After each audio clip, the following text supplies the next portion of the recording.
Orchid. ¿De dónde? Orchid. Estamos en London. London. Wow. Sí, pero me olvidé el nombre del otro pedazo del hotel. ¿Estamos Yo en London? solamente me acuerdo Orchid porque me ¿Y aquí hay acuerdo un de tren? Orquídea. ¿Y aquí hay un tren que lo lleva uno hasta dónde? Ah, sí, hay un tren que tomamos de aquí, tarda 3 horas, nos lleva hasta París y podríamos ver la Torre Eiffel.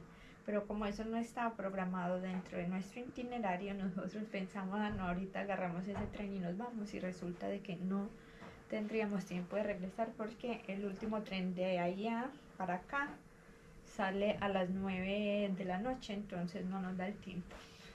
Correcto, pero ese no era el viaje. Pero de pronto vamos a buscar un espacio para agarrar ese tren porque queremos mirar cómo montaron en ese tren, porque este tren pasa por debajo del mar y llega hasta a París. Entonces de pronto queremos experimentar eso también. Entonces, vamos a mirar cómo acomodarlo en nuestra agenda. Sí podemos, ¿ok? Si no, les vamos a estar grabando todo lo que está aconteciendo aquí en Londres. Y si no, el tour tiene un itinerario maravilloso que está aquí en London y en todo este Reino Unido, entonces ya de todas formas el tour ya está hecho. El rey siguió viviendo en St. James y luego le sucedió Jorge IV. Jorge IV le hizo más reforma al Palacio de Buckingham, a la casa, pero seguía viviendo en St. James. Y no fue hasta el 1837 que llegó la reina Victoria al trono, cuando el gobierno le dijo que se olvidara ya de St. James, que St. James estaba viejo, tenía ya 300 años, había habido un incendio, que tenían esa casa tan hermosa allí al lado, pues que se fuera a vivir allí. Así que la reina fue la primera monarca en vivir oficialmente en el palacio de Buckingham. Pero no penséis que la reina dijo, uy, qué bien, ahora me voy a este palacio que es más bonito, más moderno. Que va, que va. Decía que había ratas, que olía mal, que no se abrían la mayoría de las ventanas. Así que le hizo primero reforma y después ya se fue a vivir al palacio de Buckingham. Así que la reina Victoria fue la primera monarca en vivir en el palacio de Buckingham. Y bueno, ¿sabéis cuántas habitaciones tiene Buckingham? Ciento y algo. 700, efectivamente, 775, exactamente, 775.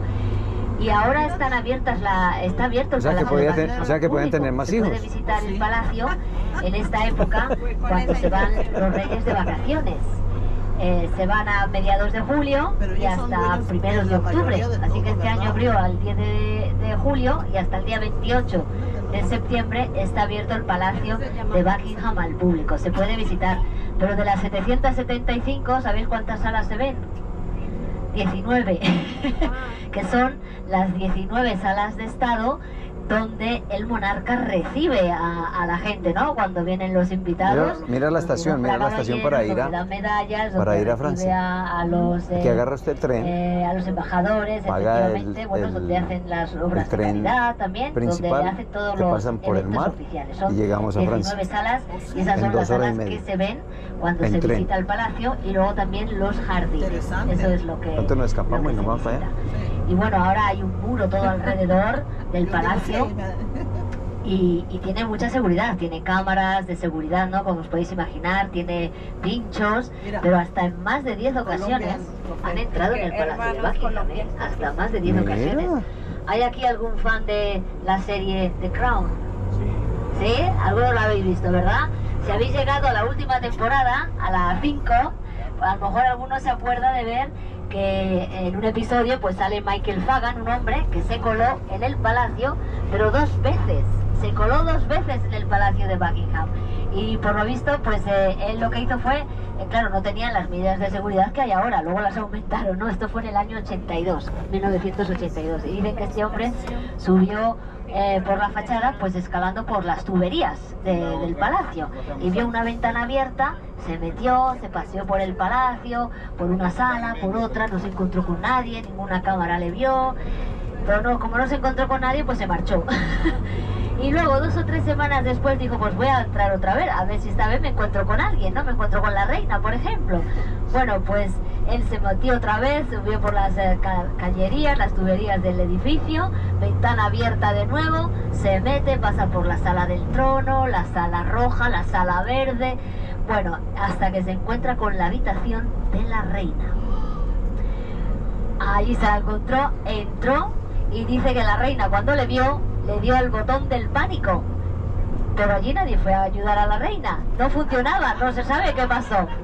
Y mira, esto es el Palacio de Buckingham. El botón del pánico, ¿qué le parece?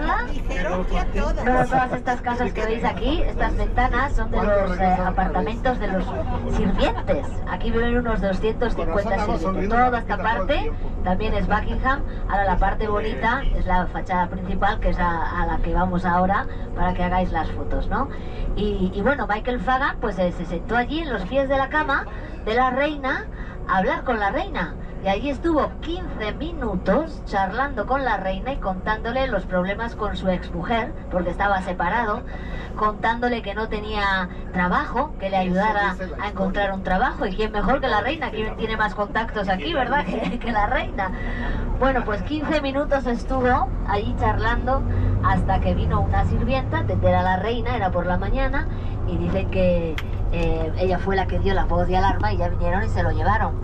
Pero la reina no puso ninguna denuncia porque por lo visto tenía algún problema de salud mental. Pero imaginaros, 15 minutos que estuvo este hombre allí, si hubiera ido con malas intenciones, le hace picadillo, ¿no? A la reina, se le marcha sale por la ventana y no le ve nadie y adiós. Lo que hubiera pasado, así que ya después pues aumentaron la seguridad, ¿no? Con la valla eléctrica y con... Estaba joven, si no hubiera abusado de ella. Me hace que sí pasó, pero no lo dice. Pues dicen que no estaba viendo la mente. Donde no lo denunció. No lo denunció, claro. No, pues cómo. Y le volvió a dejar la puerta abierta. Claro, Exacto. claro, es que vuelvo otra vez. Aquí está el palacio, aquí a la izquierda. Así que nos vamos a bajar ahora para hacer unas fotos. Y antes de hacer las fotos nos juntamos, os cuento algunas cosillas más de lo que hay alrededor, de lo que se ve y la fachada, y os enseño desde dónde saluda la familia real. Vais a ver también que está ahí la guardia, haciendo guardia, ¿no? La guardia con las que los veríais ayer también, ¿no? Si vinisteis con las chaquetas rojas, el gorro de piel de oso, que sabéis lo que pesa cada gorrito. Medio kilo. Y ellos hacen guardias de 2 horas y luego tienen 4 horas de descanso. Y normalmente son turnos de 24 horas o a veces de 48 horas. Pero esa es la guardia real y los veis ahora con el uniforme de verano, ¿eh? Si venís en invierno, de octubre a abril, ellos llevan un abrigo de color gris hasta el tobillo, pero este es el uniforme de verano. Y bueno, este verano ha habido días de calor, de 30 y tantos grados. Imaginaros con la piel de oso, la chaqueta de lana, los pantalones de lana, las botas. La gente dice que por qué no les dan ya, les ponen un uniforme de verano con una tela un poco más ligera, ¿no? Pero no, ese es el uniforme. Aquí las tradiciones las siguen a rajatabla. A este país les encantan las tradiciones y no lo van a cambiar, no lo van a cambiar. Así que nada, nos vamos a ver ahora a la guardia y al Palacio de Buckingham, ¿de acuerdo? Venga. Porque Eduardo el Confesor era su primo, el rey de Inglaterra, era primo del duque de Normandía. Y antes de morir, como no tenía descendencia, le dijo: cuando yo muera, tú vas a ser el rey de Inglaterra.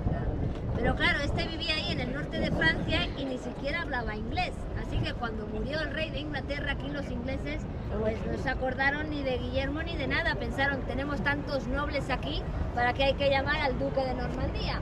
Vamos a coronar a un noble inglés. Así que coronaron a un inglés que se llamaba Harold. Pero claro, las noticias llegaron a Normandía y cuando se entera Guillermo, imaginaros el cabreo que pilló, ¿verdad? Dijo: a mí me han prometido el reino, allá que voy, por las buenas o por las malas. ¿Y qué hizo? Pues formó un ejército con 7.000 hombres, cruzó el Canal de la Mancha e invadió Inglaterra. Esto en el año 1066, el año 1066.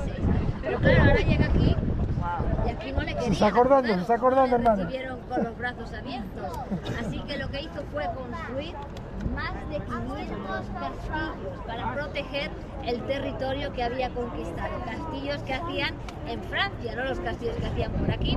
Y en un principio estos castillos no eran nada más que una torre de madera en lo alto de una colina, como veis aquí, en la colina, o en un montículo, con un foso, con agua todo alrededor, aunque aquí ya habéis visto que no hay agua, ¿verdad? Esto lo drenó ya el duque de Wellington cuando estuvo por aquí, pero era una torre de madera y un foso con agua. Y luego, según iban pasando los años, lo reconstruía en piedra y luego sucesivos monarcas lo fueron agrandando. Entonces, la torre original, la que construyó aquí Guillermo el Conquistador, ¿veis aquellas veletas? ¿Veis 4 veletas? 4 cúpulas pequeñitas.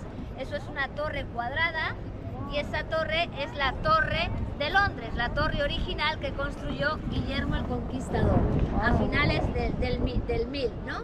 Y luego a principios del 1200 otro rey pensó que esa torre sola no era suficiente, quería más protección y mandó construir un muro todo alrededor de la torre central. Y luego a finales del 1200 otro rey pensó que eso tampoco era suficiente y mandó construir otro más. Así que hacia finales del 1200 todo lo que vamos a ver estaba ya construido. ¿Y veis dónde están las cañerías de color negras? Ajá. Ese es el primer muro que se construyó y donde están las cañerías de color blanca fue el segundo muro que construyeron. Y ahí entre los muros es donde viven los beefeaters, que vais a ver ahora, y es por donde vamos ahora a pasear. Y además dicen que hay fantasmas también aquí en la Torre de Londres. Ah. Porque acordaros que aquí Tenga su cámara lista. ejecutaron a 10 personas, Tenga su cámara 3 lista. reinas de Inglaterra, una Ana Bolena, la segunda la mataron esposa de Enrique VIII. Pues aquí les cortaron la cabeza. Porque sabéis que Enrique VIII cambió la religión, ¿verdad? En 1535, pero ¿por qué la cambió? Se quería casar con otra persona. Quería casarse con su amante Ana Bolena, ¿no? Ajá. Pero lo que quería en realidad de Ana Bolena era que le diera un hijo varón, porque él ya tenía una hija, María, que podía ser la reina de Inglaterra, pero él decía que nunca había habido una reina, que a una mujer que la hubieran dejado reinar, siempre le habían quitado el trono de alguna manera. Así que Enrique pensó, si no tengo ningún hijo, a mi hija le van a quitar el trono y se acabó la dinastía Tudor, necesito un varón. Así que le pidió al Papa que le anulara su matrimonio con Catalina de Aragón, que estaba ya en los 40 y era poco probable que le diera otra hija. Pero el Papa le dijo que no. 3 años estuvo pidiéndoselo, pero le dijo que no porque el Papa sabía que la esposa de Enrique VIII era española. Y claro, España era mayor imperio en aquella época que Inglaterra. Así que si el Papa le daba la nulidad, se le iba a caer el imperio español encima. Así que el Papa le dijo que no y Enrique VIII se cansó de pedir y de preguntar y de esperar y pensó, si mi problema es la religión, si yo la cambio, ya no tengo ningún problema, ¿verdad? Ajá. Y aprovechando que estaba la reforma protestante de Lutero en Europa, decidió decirle adiós al Papa y a la Iglesia Católica y se declaró él mismo la cabeza suprema de la nueva Iglesia de Inglaterra. Y así se divorció él mismo de Catalina de Aragón y se casó con su amante, Ana Bolena. Y Ana Bolena, ¿se hace lo que yo ¿sabéis diga lo que o le no dio? se hace? Otra niña. Así que le cortó la cabeza en la Torre de Londres y se casó con la tercera. Tengan cuidado, mujeres. No, otra. Con la hermana tuvo una fe. Fue amante. Así que luego ya le vio a otra, ¿no? Se casó con la tercera y ella sí le dio el hijo varón que tanto quería. Ella sí se lo dio. Pero lo que pasó os lo contaré dentro de la torre, capítulo 2. All Me right. parece muy bien. All right. Suspenso, Torre de suspenso. Londres. Esta es la torre original, la que construyó Guillermo el Conquistador hace unos 950 años de historia, que en un principio era de madera y luego ya la cambiaron y la hicieron de piedra. Luego la pintaron de blanco y se llama la Torre Blanca y es la torre principal de la Torre de Londres, la que dio el nombre a la Torre de Londres. Y ahí donde la veis, con 30 metros de altura, los muros son de 5 metros de grosor y donde están las escaleras de madera, ahí arriba era donde estaba originalmente la entrada. Así si venían a atacar al rey podían destruir las escaleras, quemarlas y el rey podía escapar por la parte de atrás. Hoy en día la entrada a esta torre sigue también por donde están las escaleras y la salida por el otro lado. Si alguien luego en el tiempo libre quiere visitarla, esta es la torre principal, la que tiene más cosas.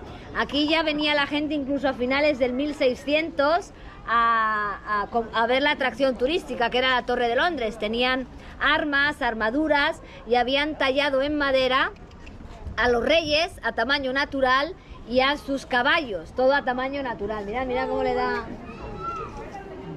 Este, si no me equivoco, hay uno de los guardias que os dije, de los bifites, que se encarga de cuidar personalmente a los cuervos. Y es que esto de los cuervos es porque hay una leyenda que dice que si no hubiera cuervos en la Torre de Londres, sería el final del Imperio Británico y el final de la Torre de Londres. Así que desde que se ha escuchado esta leyenda, aquí tenían pues entre 6 y 8 cuervos para que no fuera esto el final. Así que ahora mismo hay 8 cuervos. Y aquí en las jaulas tenéis sus nombres, ¿lo veis, verdad? Georgie, Poppy, Harris, Carlos, Caos, Mario. es el último que ha venido, pero fue Henry, Harris y otro más, no me acuerdo cuál fue, se pelearon con otro cuervo y se lo cargaron.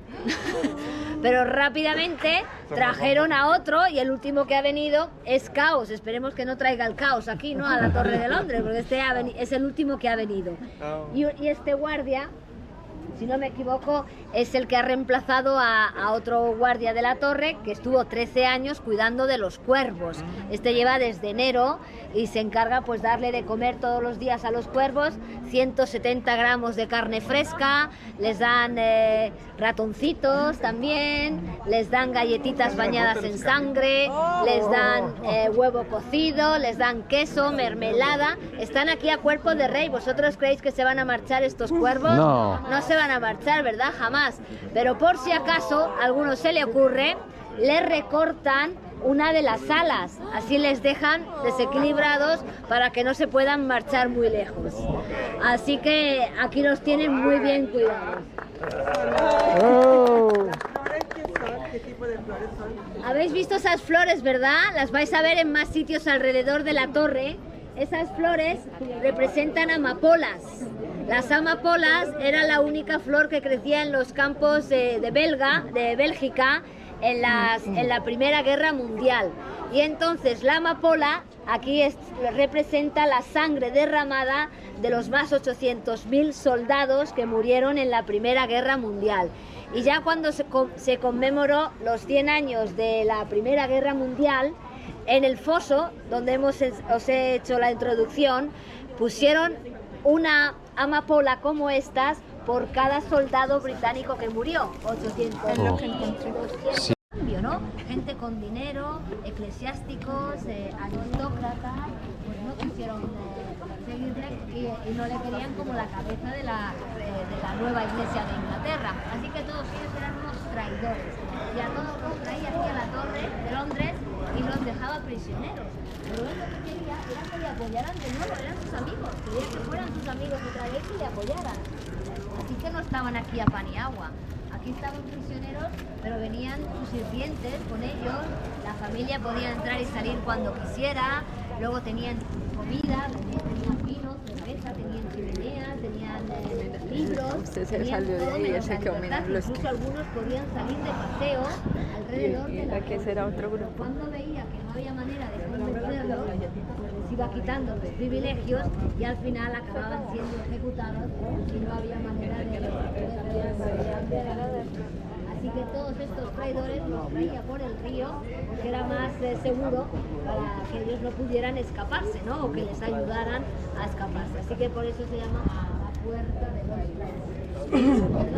Y mirad, aquí ahora, esto era donde estaban los aposentos en un principio a finales del 1200, del rey.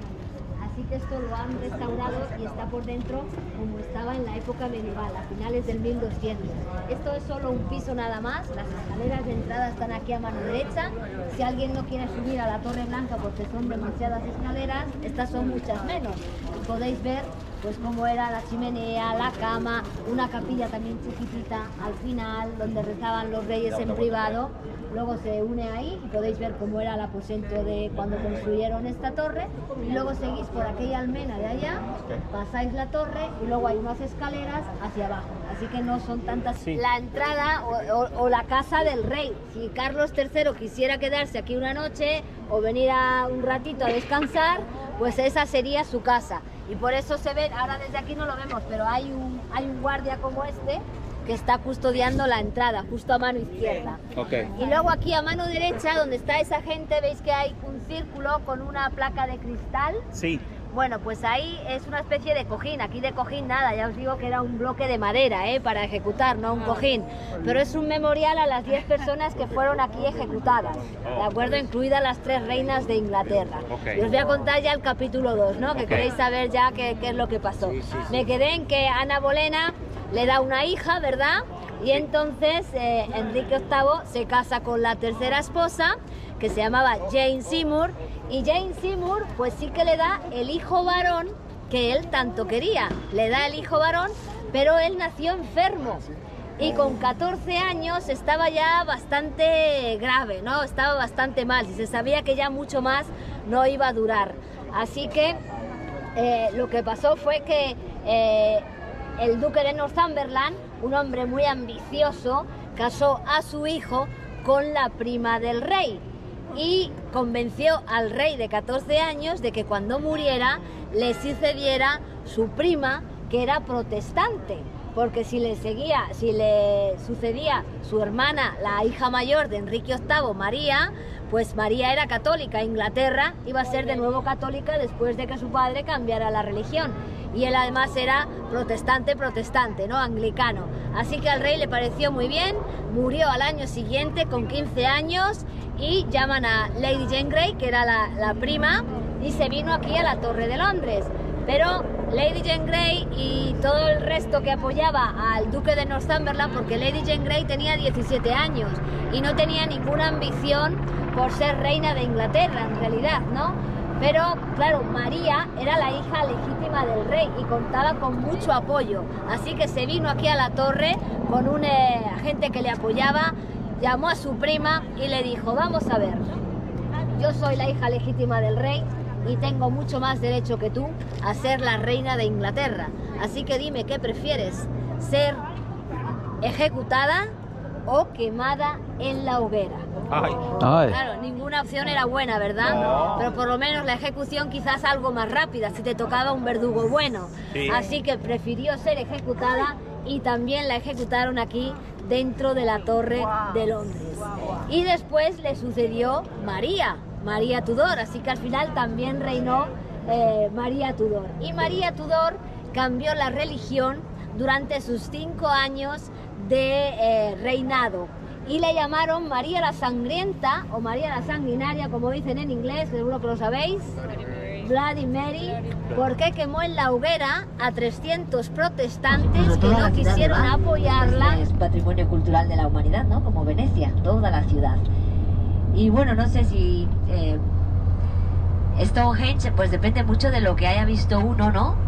Que luego cuando va allí pues se impresiona más o menos, ¿no? Con la altura de las piedras, sobre todo, ¿no? Si habéis visto otros monumentos de la prehistoria, pues a lo mejor cuando veis Stonehenge nos impresiona, pero las piedras más altas miden poco más de 7 metros de altura, ¿no? Y luego son 2 metros más hacia abajo. Y lo construyeron en 3 etapas diferentes. Y en la primera etapa Stonehenge era muy sencillo, no era nada más que una zanja circular con un terraplén y unos postes de madera en posición vertical.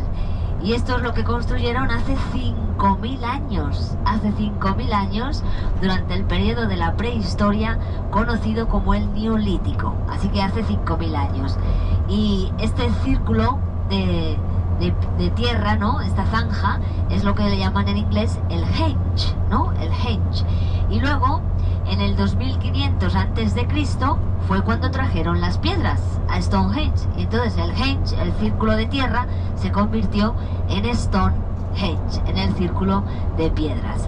Y trajeron dos tipos diferentes de piedras. Trajeron unas piedras que llaman las piedras Sarsens, que son las más grandes que veréis. Pesan hasta 30 toneladas, las más grandes. Y las trajeron de Marlborough Downs, que está como a 50 kilómetros de Stonehenge, ¿no? Y bueno, trajeron unas 75 piedras Sarsens. Y luego las otras piedras que trajeron les llaman las piedras azules. Estas piedras son más pequeñas, ¿no? Pesan entre 2 y 5 toneladas, pero trajeron unas 65 piedras y se fueron hasta el oeste de Gales a por estas piedras, ¿no? Por lo visto no están en otro lugar. Y se las trajeron del oeste de Gales, de las montañas Preseli, que están como a 250 kilómetros de Stonehenge, a 250 kilómetros, así que imaginaros, ¿no? Cómo trajeron tantas piedras y sin los medios de transporte que tenemos hoy, ¿cómo se las apañaron? Pues la verdad es que con seguridad no se sabe, ¿no? Porque claro, no dejaron rastro, pero los arqueólogos piensan que seguramente lo que hicieron fue meterlas en barcos y llevarlas por el agua lo más lejos posible y luego arrastrarlas sobre postes de madera, ¿no? Así es como creen que trajeron posiblemente las piedras hasta Stonehenge. Y luego ya en la última etapa, hacia el año 2200 a.C., ahí simplemente cambiaron de lugar las piedras azules, las pequeñas, que estaban en un principio en forma de herradura, pero las cambiaron y las pusieron en otro círculo, hicieron otro círculo con ellas, ¿no? Así que al final fueron dos círculos, un círculo por dentro con las piedras azules, las pequeñas, y luego otro círculo por fuera con las piedras Sarsens, ¿no? Las más grandes. Así que pues tardaron unos 5000 años, ¿no? En construir, tardaron como unos miles de años, ¿no? En construir todo lo que es Stonehenge, con todos los cambios que hicieron, ¿no? Y los que construyeron Stonehenge, ¿quiénes eran? Pues granjeros, eran granjeros. Y se trajeron consigo ovejas, vacas, cerdos también, y plantaron alrededor de los campos de Stonehenge trigo y cebada, que es lo mismo que siguen plantando hoy alrededor de Stonehenge, trigo y cebada.